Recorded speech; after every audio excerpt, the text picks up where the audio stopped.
नमस्कार साथियों, हिंदी नेटशाला चैनल में आप सभी का पुनः हार्दिक अभिनंदन है।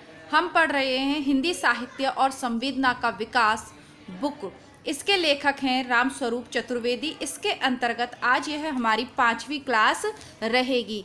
जैसा कि मैंने आपको बताया, बहुत जल्दी ही बहुत सरल इसमें प्रारंभ हो जाएगा। जैसे तुलसीदास हैं, जायसी हैं, सूरदास हैं, लेकिन उससे पहले ये कुछ पृष्ठ ऐसे हैं जो इसकी भूमिका के रूप में अथवा हिंदी साहित्य के इतिहास की संवेदना के विकास के रूप में हमें पढ़ने हैं। यह पुस्तक मूलतः हिंदी साहित्य का इतिहास ग्रंथ नहीं है। जैसा इतिहास ग्रंथ शुक्ल का मिलता है, जैसा इतिहास ग्रंथ नरेंद्र द्वारा संपादित मिलता है या अन्य राइटर्स का आपको मिलता है, वैसा इतिहास ग्रंथ यह नहीं है। बहुत ही रोचक पुस्तक है ये, हिंदी साहित्य और संवेदना का विकास। इसमें आपको शुक्ल, हजारी प्रसाद द्विवेदी सहित ग्रियर्सन सहित अन्य जो विद्वान हैं हिंदी साहित्य के इतिहास के, उन्होंने जो लिखा है उसके बारे में भी जानकारी मिलेगी। साथ ही साथ आप आधुनिक परिदृश्य में हिंदी साहित्य को समझने में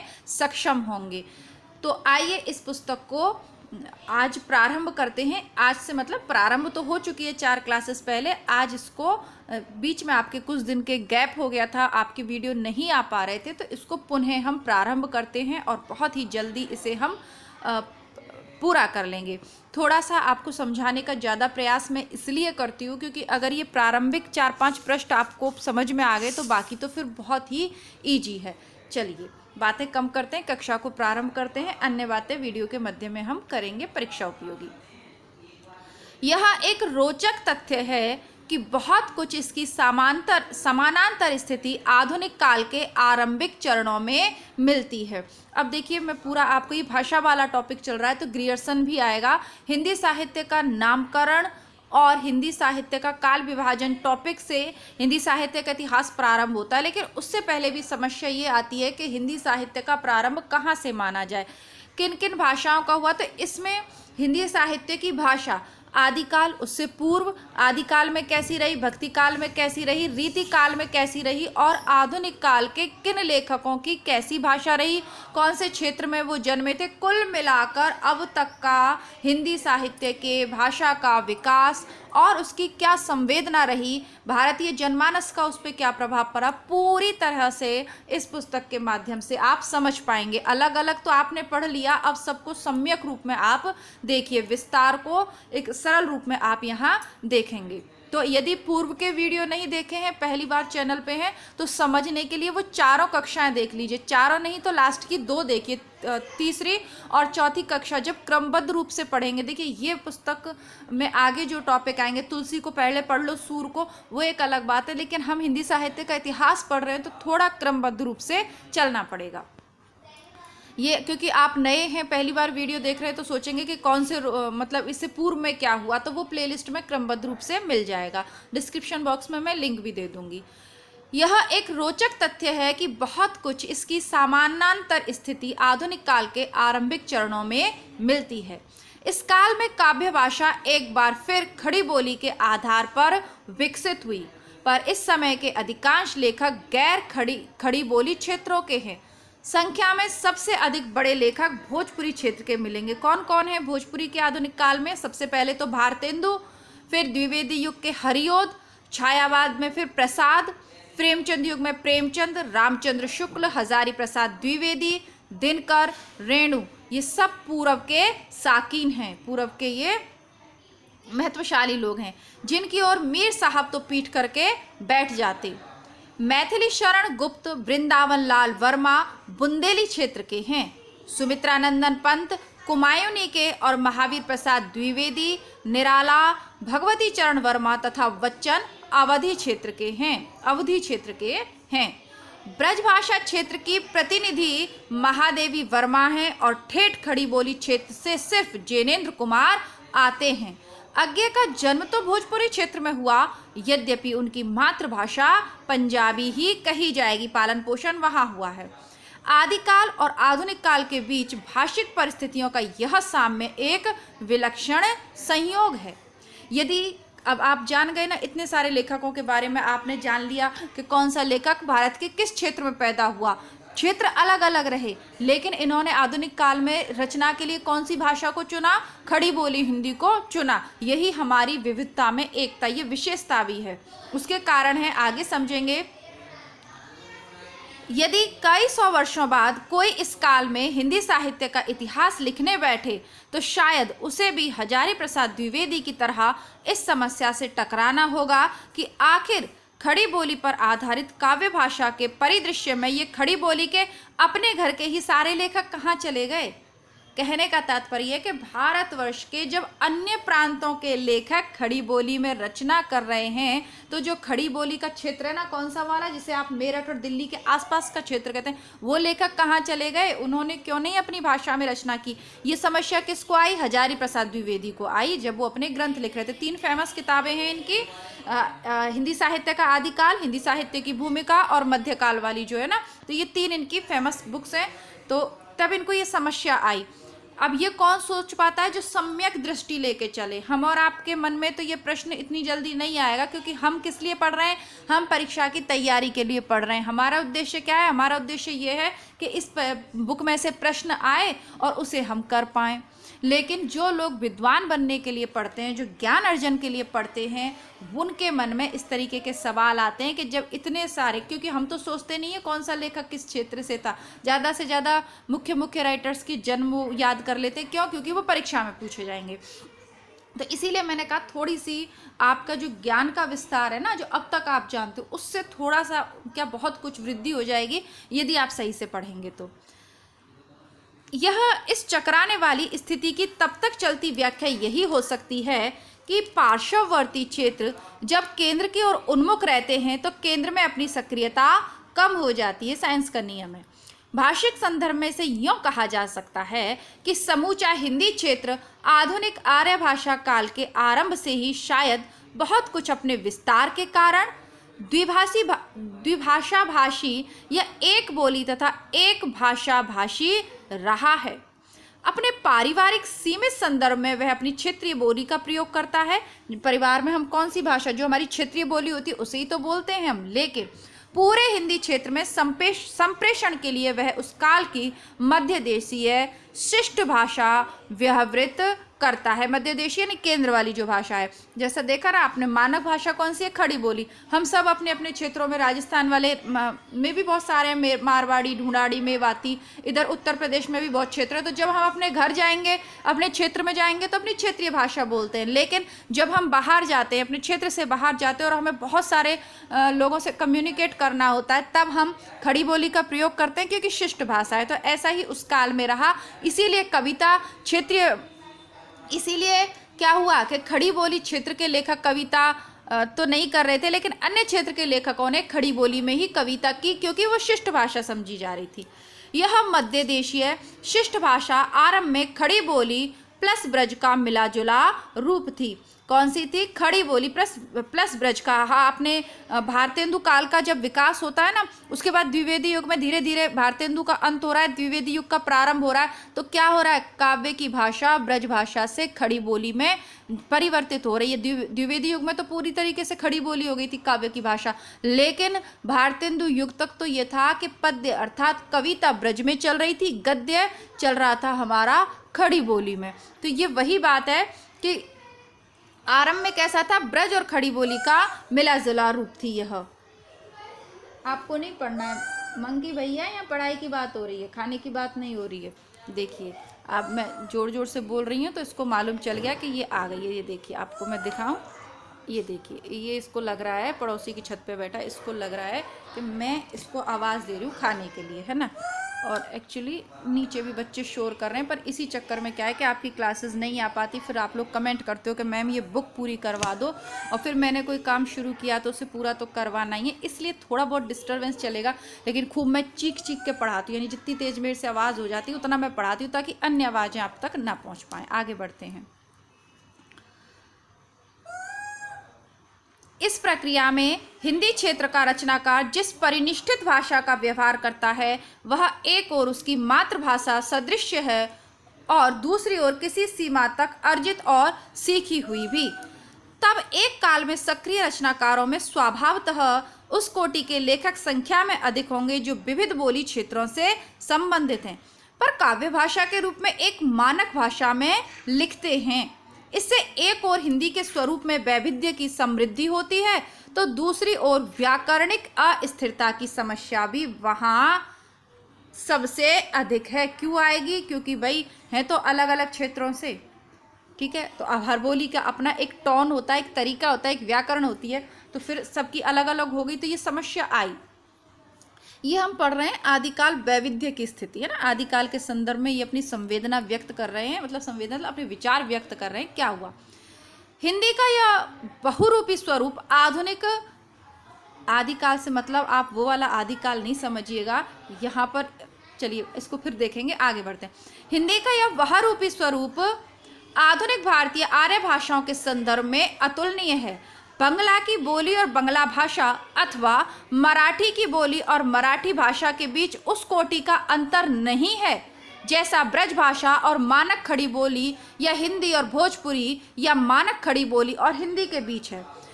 इसे भले हल्के से भाषिक द्वैत का शमन करने में हिंदी रचनाकार अपनी काव्य भाषा के साथ कई प्रकार के प्रयोग करता है, और शायद यही कारण है कि हिंदी साहित्य के इतिहास में कभी कभी देखा जा सकता है कि उसके केंद्र से उठकर आने वाले रचनाकार अपेक्षाकृत कम हैं बजाय पार्श्ववर्ती क्षेत्र के रचनाकारों के।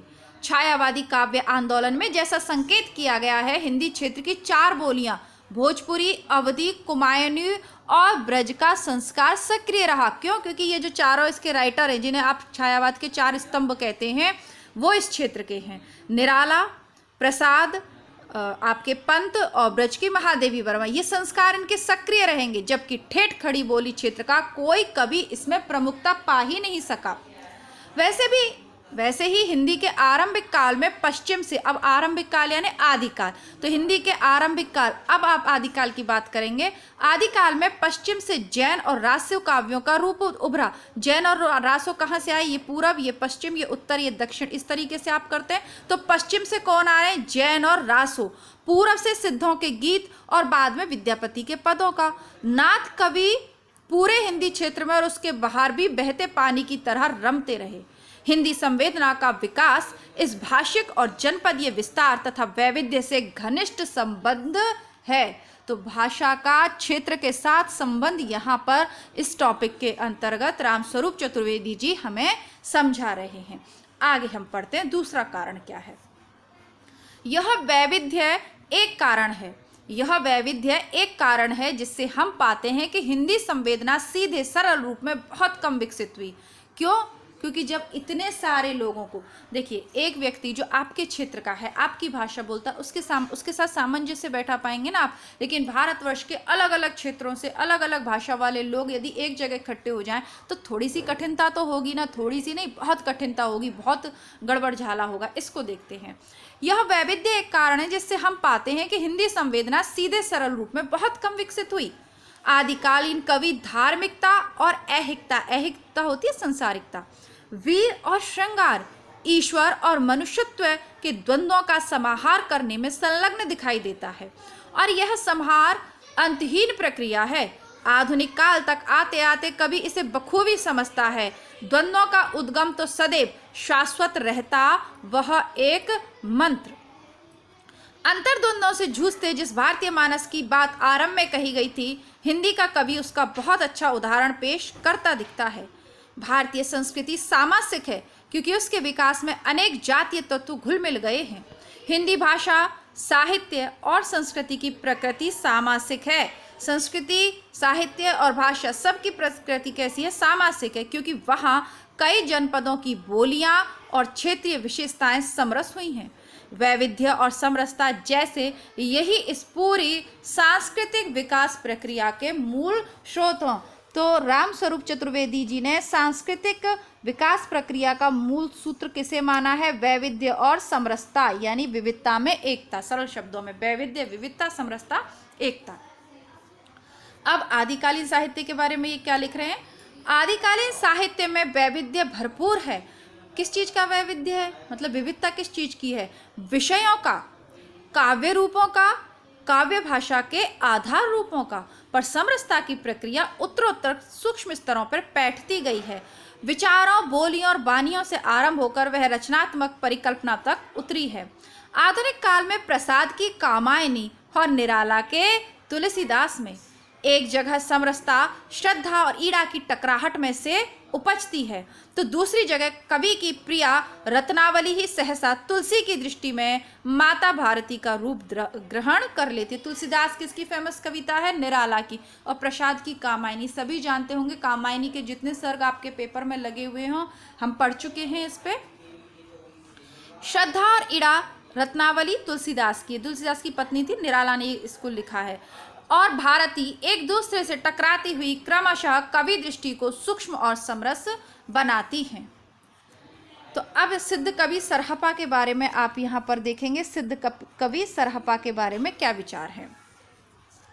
राहुल के अनुसार, राहुल कौन? राहुल संस्कृतायन, ये अलग टॉपिक हो गया। अब आपने बहुत सारी चीज़ें समझ ली हैं, ये थोड़ा सा अब यहाँ से कवियों का परिचय आरंभ हो जाएगा। सरहपा को पढ़ेंगे, फिर बीसलदेव रासो को पढ़ेंगे, दूसरे टॉपिक, ठीक है। फिर हम पढ़ेंगे पृथ्वीराज रासो के बारे में। अब आपके जहाँ से ज़्यादा प्रश्न बनते हैं वो टॉपिक आरंभ हो गए। फिर विद्यापति को पढ़ेंगे। तो सबसे पहले किस कवि के बारे में हम पढ़ेंगे? सबसे पहले हम सरहपा के बारे में पढ़ेंगे। अब आपको जब इतना आप ये 4-5 वीडियो से अपना दिमाग देखिए, यदि पहली बार पढ़ रहे हैं और टफ लग रहा है तो मैं आपसे ये कहूँगी कि एक बार में आप रटने का प्रयास ना करें, वीडियो को सुन लें। अब 3-4 ही तो वीडियो है ना, 3-4 वीडियो को आप 2-2 बार सुन लें, थोड़ा कुछ तो जब अच्छे से समझ में आ जाएगा ना, अब ये चीज़ें इजी हो गई। अब इनमें तो कवियों के बारे में है। सिद्ध कवि सरहपा, राहुल के अनुसार हिंदी परंपरा के पहले कवि भोग में निर्वाण और काया में तीर्थ देखते हैं। सिद्ध कवि सरहपा, सिद्ध साहित्य आप सभी जानते हो। देखिए आप थोड़ा सा इस बुक को पढ़ रहे हो तो इसका मतलब आपने सरल इतिहास की जानकारी तो आपको है, तभी आप पढ़ रहे हो और तभी ये समझ में आएगी। अगर आपने को सरल हिंदी साहित्य का इतिहास भी नहीं पढ़ा, इस बुक से आप है ना मतलब इसको पढ़ना चाहेंगे तो फिर आपके लिए मामला कठिन हो जाएगा। सरल इतिहास भी प्लेलिस्ट में उपलब्ध है, आप पढ़ लीजिएगा अगर नहीं पढ़ा है। बाकी शुक्ल बुक अगर आपके पास है तो उसको पढ़ रखा है तो बहुत अच्छा है। अब देखिए सिद्ध कवि क्या कर रहे थे? भोग में निर्वाण और काया में तीर्थ देखते हैं। ये राहुल के अनुसार हिंदी का पहला कवि, एक प्रश्न तो यही, राहुल संस्कृतायन हिंदी का पहला कवि किसको मानते हैं? सरहपा या सरहपाद को, सब्र है ना। तो ये काया में तीर्थ देखते हैं, क्यों लिख रहे हैं ये? क्योंकि आपको पंचमकार की साधना शुक्ल की बुक में पढ़ी है, नहीं पढ़ी है तो आदिकाल के शुरुआत के 2-3 वीडियो देखिएगा, उसी में मिल जाएगी पंचमकार की साधना, ठीक है ना। वो ना कौन सा वाला, नमक यूं लूट शराब, इनके देखे ना कि जो अपनी स्त्री को, घर की स्त्री को नहीं साध सकता वो योगिनियों को क्या साधेगा, या कुंडलियों को क्या साधेगा, ये सारी चीज़ें थी ना उसमें, बस वही। चंद्रवरदाई और विद्यापति क्रमशः वीर और श्रृंगार तथा भक्ति और श्रृंगार को समरस, चंद्रवरदाई किसको समरस करते हैं? वीर और श्रृंगार। चंद्रवरदाई का कौन सा? पृथ्वीराज रासो, उसमें किसका वर्णन है? वीर और श्रृंगार रस का। विद्यापति भक्ति और श्रृंगार को समरस करते हैं।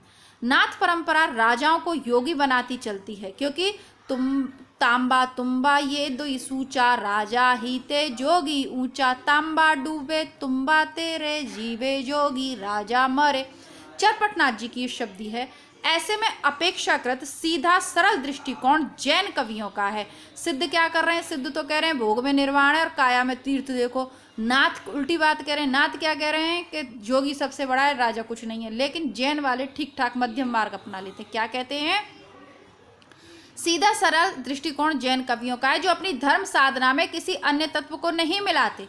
शायद यही कारण है जिससे आचार्य शुक्ल ने अपने इतिहास में इस लेखन को विवेचन की सीमा से बाहर रखा था, क्योंकि उसकी दृष्टि मूलतः उपदेश परक है, इसलिए नहीं कि वह धर्म प्रधान है, जैसी कि व्यंजना हजारी प्रसाद द्विवेदी आदिकाल के आख्यान में देते जान पड़ते हैं। हजारी प्रसाद द्विवेदी ने रामचंद्र शुक्ल का खंडन किया है ना इस बात को लेकर कि ना जैनियों की रचनाओं को धार्मिक मानकर अलग कर दिया। धार्मिक नहीं माना शुक्ल जी ने। शुक्ल जी ने कहा कि वे उपदेशात्मक है, हिंदी साहित्य का विकास उनमें कहीं देखने को नहीं मिल रहा। सिद्धों और नाथों की कैसी हैं? धार्मिक हैं। और जैनियों की कैसी हैं? उपदेशात्मक है। कोई काव्य रचना या कोई प्रबंध रचना उस तरीके का प्रयास उनका नहीं है। उनका प्रयास किसका है? किसका? उपदेश देने का है। तो यहाँ द्विवेदी जी की बात का खंडन करते हुए ये किसका समर्थन कर रहे हैं? शुक्ल जी का, इस पॉइंट पर।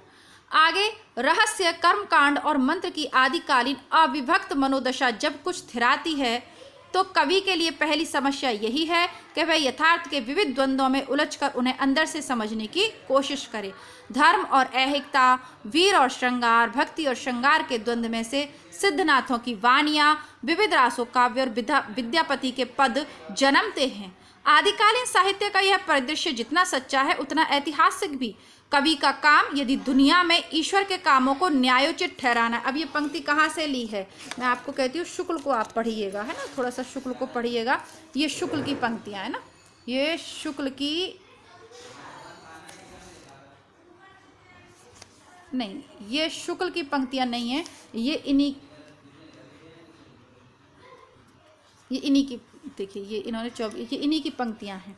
इसको आप करिएगा, फेमस पंक्ति हैं, आप चाहो तो इनको अपने रजिस्टर पे आप नोट डाउन कर लीजिएगा, ठीक है। कक्षा 5 या कुछ भी डाल के जैसे आप करना चाहें। सरापा के विषय में लिखते हुए ये पंक्ति बीच में आई है। कवि का काम दुनिया में ईश्वर के कामों को न्यायोचित ठहराना है, तो साहित्य के इतिहासकार का काम है कवि के कामों को साहित्य इतिहास की विकास प्रक्रिया में न्यायोचित दिखा सकना। आचार्य शुक्ल ने इसे कहा था कि इन्हीं चित्रवृत्तियों की परंपरा को परखते हुए साहित्य परंपरा के साथ उनका सामंजस्य दिखाना, यानी कवि अपने इर्द गिर्द के संसार और जीवन को देख परख कर उसे अर्थ देता है, तो आलोचक और इतिहासकार कवि की इस रचना में अर्थ का संधान करता है, उसे संवर्धित करता है। रचना, आलोचना और साहित्य इतिहास यूं मानवीय जिज्ञासा के जीवन में अर्थ संधान के क्रमिक चरण हैं। एक सेकंड पुनः देख लेते हैं इसको। ये दोनों ही रचनाएं 24 पर, ये पृष्ठ इसके मुख्य भाग पे थी, तो ये पृष्ठ संख्या 24 पर मिलेंगी, ये दिया हुआ। चलिए ठीक ही पढ़ा हमने। रचना, आलोचना और साहित्य इतिहास यह मानवीय जिज्ञासा के जीवन में अर्थ संधान के क्रमिक चरण है। ये कौन मानते हैं? रामस्वरूप चतुर्वेदी जी। तो कक्षा काफ़ी बड़ी हो गई, 20 मिनट की आपकी कक्षा हो गई है। इस बुक के लिए 20 मिनट की कक्षा ठीक है। पुनः मिलती हूँ आपसे इसी बुक के साथ। और इसके अलावा आधुनिक काल में नाटक और एकांकी गद्य विधा समाप्ति की ओर है, तो उसको भी पूरा करके उपन्यास की ओर बढ़ेंगे। तब तक के लिए नमस्कार, धन्यवाद, जय हिंद। वीडियो को लाइक और शेयर ज़रूर करें।